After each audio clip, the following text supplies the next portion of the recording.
Mae yn rheola neu gwneud yn ofynnol i ddarparwyr cael prosesau teg ac effeithiol ar gyfer ymdrin a cwynion. Mae hyn er mwyn helpu ddiogelu cwsmeriau preswyl a chwsmeriau busnesau bach gyda hyd at 10 o weithwyr o saith pethau o chwith. Mae'n rhaid i ddarparwyr cael cod ymarfer cwynion sy'n hawdd cael gafel arno ac sy'n nodi'r broses cwyno.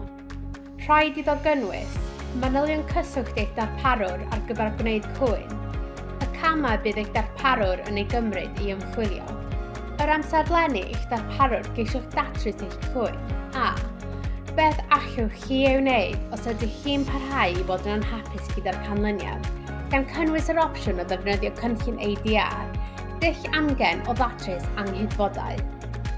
Rhaid i'r broses gwyno fod yn hygyrch gan cynnwys caniatau cwynion gan, cwsmeriad ag anabledd, cwsmeriad agored i niwed, a y rhai sydd angen rhywun i wneud cwyn ar ei rhan. Mae'n rhaid i ddarparwyr cynnig nifer o ffyrdd i chi wneud cwyn.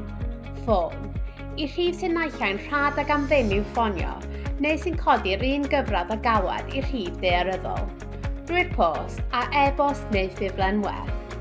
Dylai troi cyhoeddusrwydd da i'r wybodaeth hon, a dylai fod yn hawdd dod o hyd iddi ar wefan eich darparwr.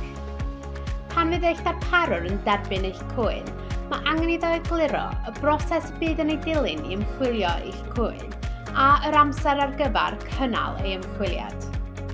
Rhaid eich darparwr cymryd camera prydlon a gweithredol i ddatrys eich cwyn, a rhoi gwybod i chi ar unwaith beth yw'r canlyniad y mae wedi cyrraedd. Gallwch ofyn eich darparwr rhoi'r canlyniad i chi mewn ffordd sy'n gweithio i chi, er enghraifft drwy e-bost neu lythyr. Os ydych yn anhapus gyda chanlyniad eich cwyn, efallai y byddwch yn gallu mynd â hi drwy'r cynllun ADR. Rhaid i ddarparwyr fod yn perthyn i gynllun ADR sydd wedi cymeradwyo gan Ofcom.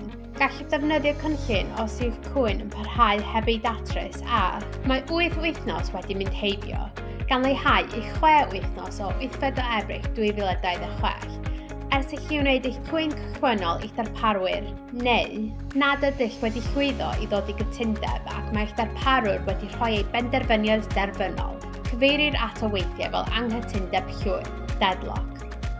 Rhaid i chi gysylltu ar cynllun ADR ynglŷn â'ch cwyn o fewn 12 mis i dderbyn yr ymateb terfynol, methiant i ddatrys problemau gan eich darparwr. Mae Ofcom yn cymeradwyo 2 gynllun ADR a gall eich darparwr dewis pa un i fod yn aelod ohono. Y rhain yw cynllun dyfarnu gwasanaethau cyfathrebu'r rhyngrwyd, SISAS, Ombudsman cyfathrebu. Gallwch wirio pa gynllun ADR y mae eich darparwr yn aelod ohono yn ei cod ymarfer cwynion ar ei gwefan. Gall cynlluniau ADR ystyried cwynion ar draws amrywiaeth o faterion gan gynnwys, bilio, gwasanaeth cwsmeriaid, atgyweirio gwasanaeth, newid darparwr a trosglwyddo eich rhif ffôn. Mae cynllun ADR yn annibynnol ac yn rhad ag am ddim i chi ei ddefnyddio. Bydd yn cynnal asesiad di-deedd o'ch cwyn a dod i benderfyniad yn seiliedig ar wybodaeth a ddarparwyd gennych chi a'r darparwr. Gall y cynllun ADR dweud wrth eich darparwr am gymryd camau penodol i ddatrys eich cwyn, gan cynnwys talu iawndal y mae rhaid eich darparwr cyd yn ffurfio nhw.